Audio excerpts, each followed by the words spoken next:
New filament that I just got. Figured I'd give it a go since I like to mess around with nylon. This is the new SUNLU EASY PA. Very interesting that this is the first one I've seen that came with like an aluminized bag. So let's just pull that out there. There we go. And as we can see, they give us some temperature ranges for different speed levels. Obviously, top end of this is for the faster speeds at 280, but if you're going to go a bit slower, 100 millimeter per second to 50, then you can drop the temperature a little bit. Very, very nice filament bag, but I've never seen one that like that where it even blocks the light. Literally. Very well vacuum sealed. So, as usual though, it's nylon. I know how nylon likes to do things, so I'm going to pop it in the dryer for 12 to 24 hours and see how it does after that.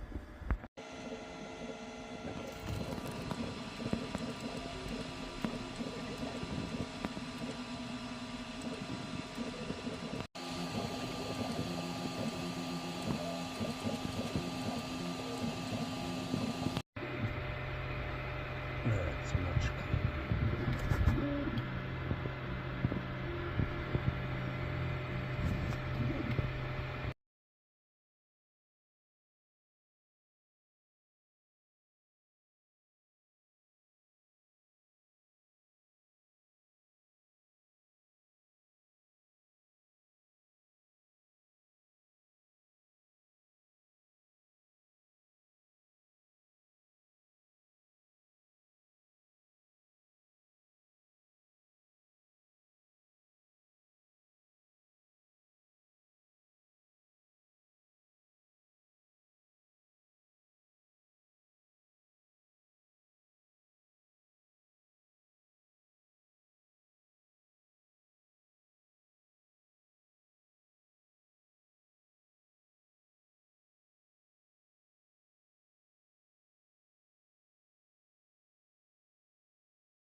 This was just a little test I did to see how heat resistant it was under an extreme condition, which is my jet lighter.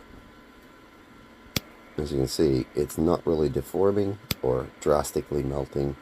Slight discoloration, but overall, I think I'm going to have to really put these under some stress tests on a hot end.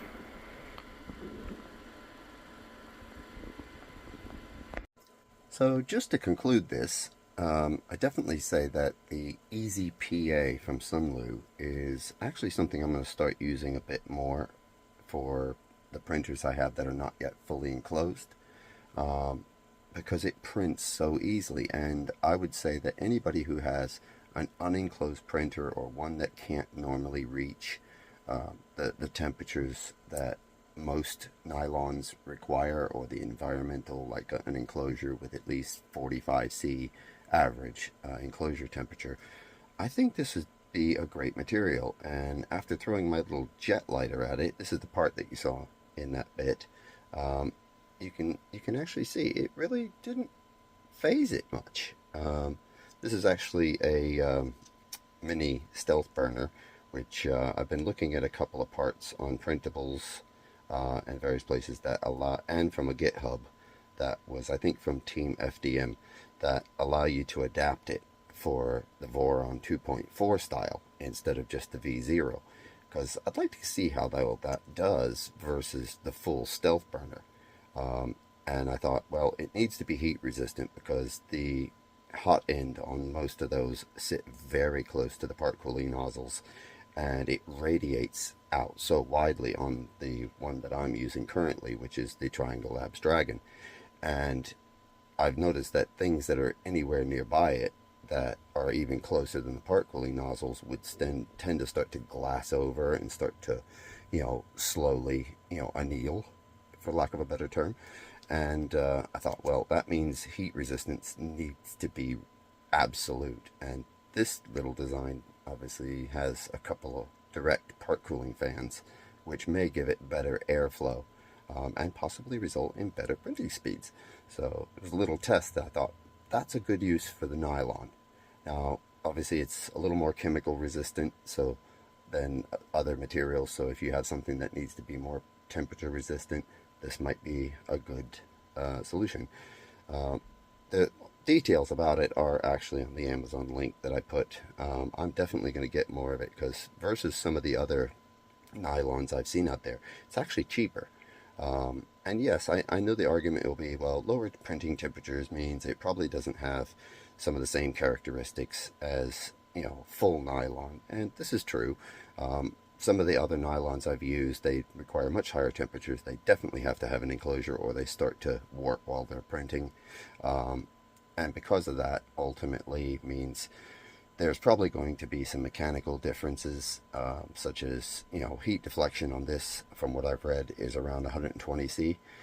Yes, I've seen ABS that can do better than that, nylons that can do better than that, but that's higher than some of them, and for the printing temperatures and being able to do that on a 60 C bed, I mean, the last few prints that you saw on my big printer, that has an open top.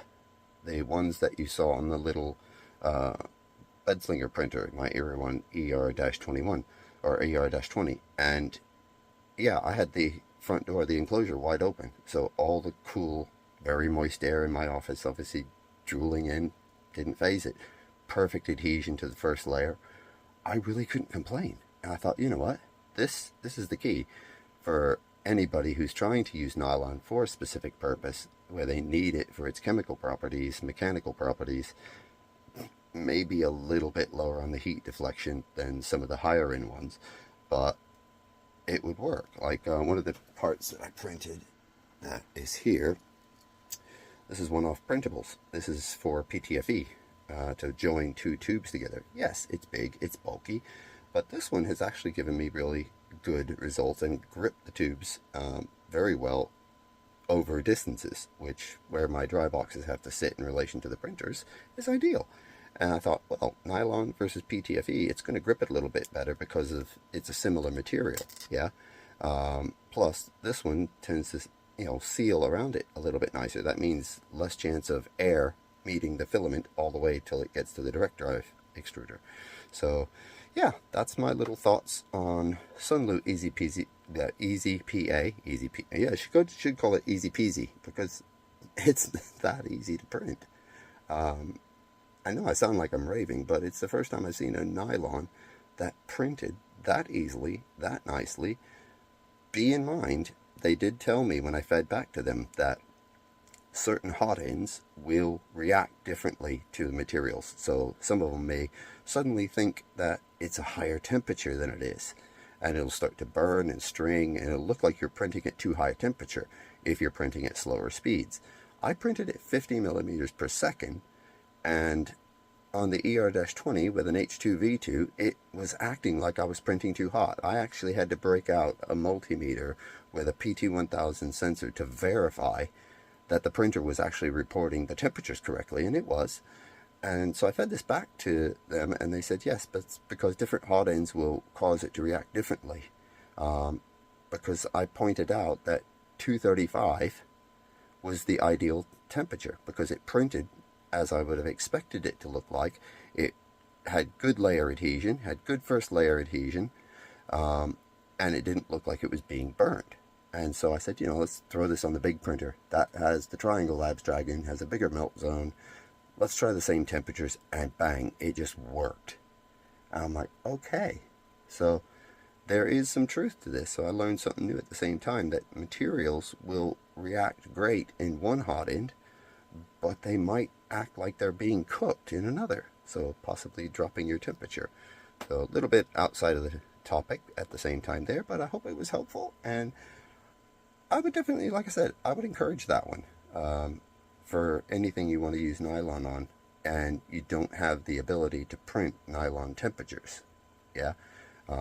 So there you go. And thank you for watching.